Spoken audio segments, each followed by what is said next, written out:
And I'll say good day to you this day of your time. How are you all? How are you all? Thank you. Want to make sure there is someone on the other end of this transmission, that we are not just speaking to an empty room. Thank you, each and every one of you. First of all, for the co-creation of this interaction. Each and every time you allow us and our world to interact with you in this way, it forms a new link, a new bridge between our respective realities. And that forms a new third reality in which we can one day interact more and more and more, thus creating a whole new experience. And in creating this link, this communication with us this day of your time, it is also a great gift from our perspective, because it allows us to experience, through each and every one of you individually and all of you together collectively, more facets of the multidimensional crystal of all that is. And so we thank you for allowing us to experience those facets that each and every one of you is. We would like to begin this transmission, this day of your time, with the following notion of why the idea is that we are communicating with your world in this way at this time.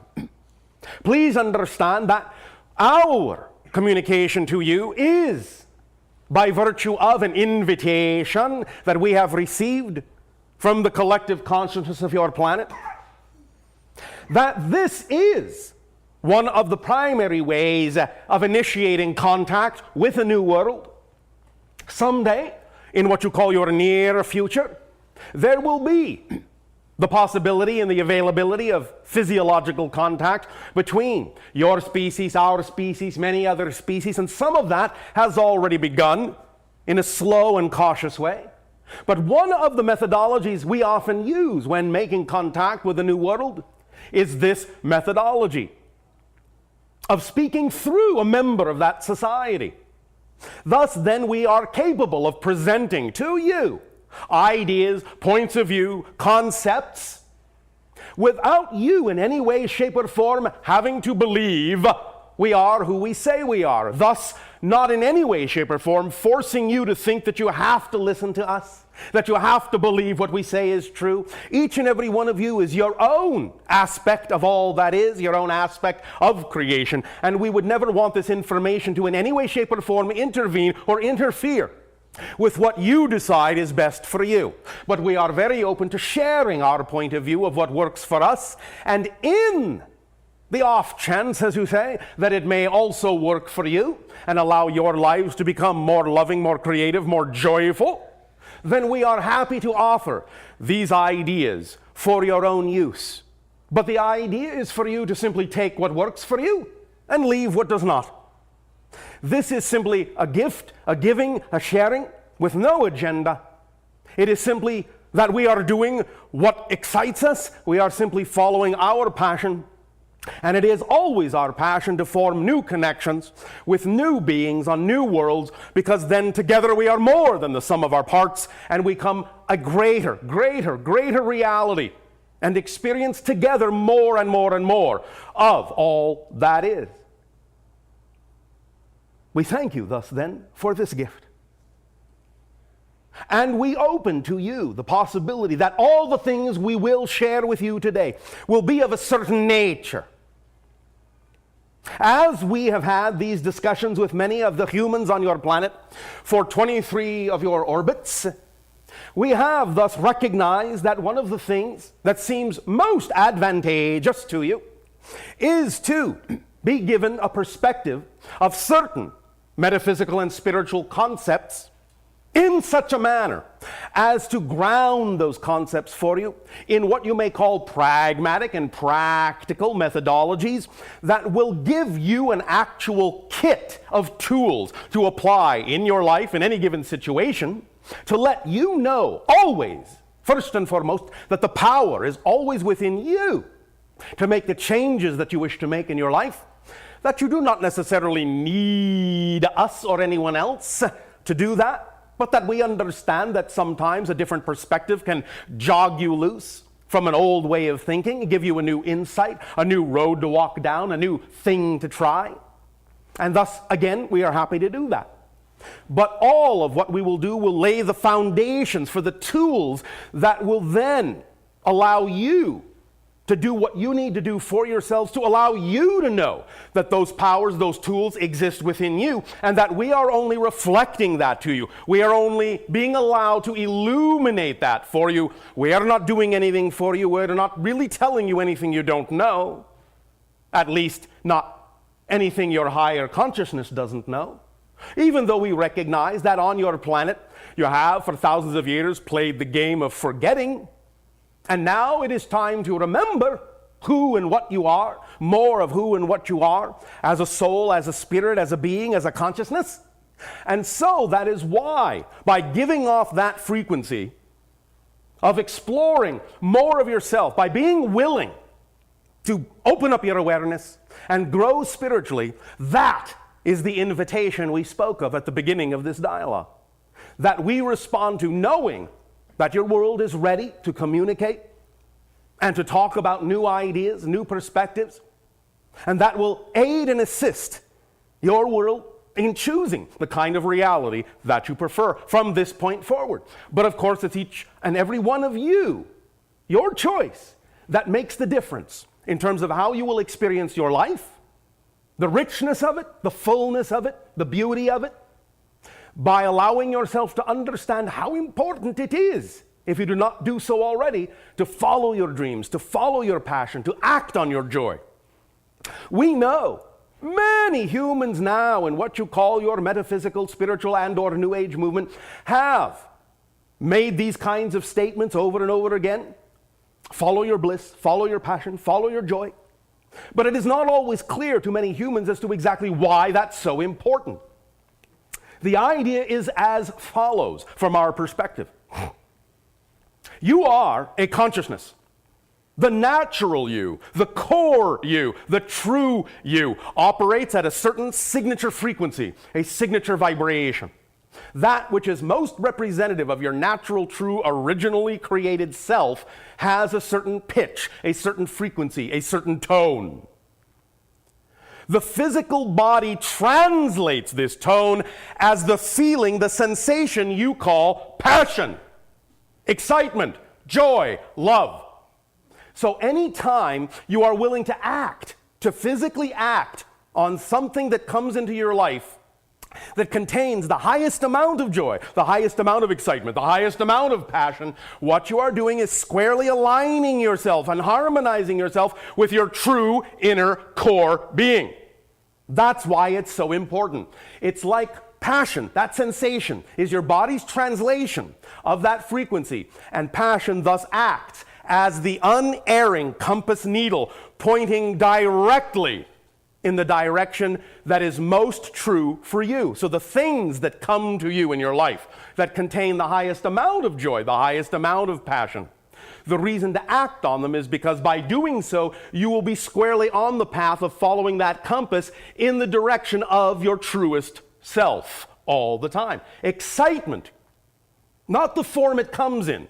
Excitement is the thread to follow that leads to all other reflections and representations of your excitement. And thus, by following that thread, no matter how it weaves, no matter through what it moves, no matter in what form it comes, by following it and trusting that, you will always, unerringly, be going in the straightest possible line toward your most highest self.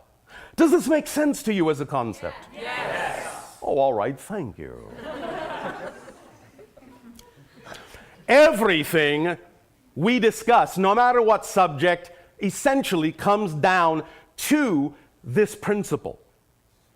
The idea of truly being yourself, of truly knowing yourself, of truly acting as yourself. For in concert, thought, word, and deed, do you thus then harmonize the total being of yourself. Physical mind, higher mind, comes into orchestrated concert, learning to work together. And this also has the added benefit of allowing your physical mind to not be burdened with doing something that is more than it was designed to do. Physical mind has a certain job description, a certain job definition. But because of the way your society has operated for thousands of years, and because you have forgotten, many of you, who you were, the idea is that very often your society has thought that physical mind is all you are, that there is no real higher mind. And thus it has given the physical mind the complete task of running your life. That's very tiring. When you do not allow yourself to rely on a communication and a balance between physical mind and higher mind, the physical mind gets burned out very quickly because it's not designed to do the job of actually knowing how things will come to you. This is a very key element that we wish to make very clear because we understand, again, there is a lot of confusion on your planet about this concept. Here is how we will give it. Higher mind, brain, physical mind. Higher mind is the conceiver. The brain is the receiver. Physical mind is the perceiver of the experience. More succinctly, higher mind is designed to know how your life will happen. Physical mind is not designed to know how things are going to happen in your life. Physical mind is designed to know how things did happen in your life. It's the perceiver of the experience, not the creator of it, the higher mind. Your higher mind is the conceiver and the creator. Then the brain receives that frequency, and through inspiration and imagination, the physical mind has thoughts, dreams, ideas, acts on them, and thus then, by allowing the synchronicity in life to unfold automatically from the higher mind, thus then gets to experience how things did happen. The difficulty that occurs on your planet is when physical mind thinks that it should take how things did happen and try to make that the rote methodology for how things are then going to happen from that point forward. But physical mind does not have the ability to understand how things are going to happen, so it cannot use the same methodology of how things did happen to understand how things are going to happen. And that's when the physical mind gets caught up in this cycle, this vicious cycle of wondering why it just can't seem to make things work. This happened this way, why can't it happen that way again? Because higher mind may say, but that's not the path of least resistance. Trust me, let it go. I am bringing it to you. I am watching out for you. Don't struggle, don't strain. That's not your job. It's my job. Please let me do my job.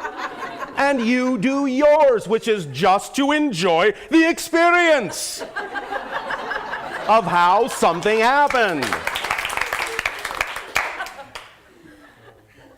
It's really that simple. We say that because we know how physical mind loves to complicate issues. Because physical mind has taught itself for thousands of years, if it's not complicated, it has no value. It can't be that simple. That's too easy. I don't deserve that. It can't be that simple. As we have said many times, one of the greatest shocks that is going to occur in the psychology of the human mind is to finally discover that what you have for a long time been taught was only a fairy tale is actually how life works. Happily ever after. It's easy. It really is. However, we will not in any way, shape, or form insist that it must be so. Because if you really insist that something must be difficult, that's your choice, and that's your process, and that's your sacred right to go through that process to get to the point where you discover you didn't have to go through that process. But if you did, it has value. It has validity. It is precious. Don't judge it. Honor it. The only way you can change something is to own it. You cannot change what you do not own. So if you push away anything that has happened in your life and devalue and judge it as not having value in being there, you are actually erasing the stepping stone you need to get to the next step. Honor your lives as they are, and that is what will propel you to the next step. So if you find that you have created, that you have chosen, consciously or unconsciously, for whatever reason, something to be experienced in a difficult or negative way, so be it. I am not saying you have to let it stay that way, but do not discount it. It is a valid choice. You made that choice for whatever reason, and now, if nothing else, having made that choice has brought something to your attention that you don't prefer that idea. And many times we understand, because of the nature of the way you have structured your society, we understand that it's equally a valid methodology to discover what you do want by spending a lot of time finding out what you don't want. And if that works for you, that's fine. So do not berate yourself for wasting time, for not being spiritual fast enough. We do not understand these concepts when they come out of your mouths sometimes. Many of us laugh loud and long at some of these ideas. Not because we are judging you as less, just because it makes no sense to us. Now, but we understand the nature of Earth, and we understand the nature of the incarnations that you have chosen to have on Earth. And it is very, very valid. Very valid. In fact, it is a gift, not only to you, but to us and all beings in creation. Because you could, let's say, by analogy, euphemistically, colloquially, call Earth a difficult school. The idea, however, is that if you chose to go to that school, it means you're very brave, you're very strong. You know you can get through it, and you know that what you take out at the other end will make you a more powerful, more richer soul. We thank you for choosing to go through that experience, because the rest of the universe, many other levels of dimensionality and consciousness, learn from you. The great amount of darkness and negativity that you have generated on the planet is profound. I know you know that. But if you can still, in all that darkness, find the light, how powerful does that make you? And what a lesson for other beings on other worlds who don't have it that difficult. Because then whatever issues, whatever challenges, whatever problems they have, they can look at Earth and go, well, they can do it. We can do it.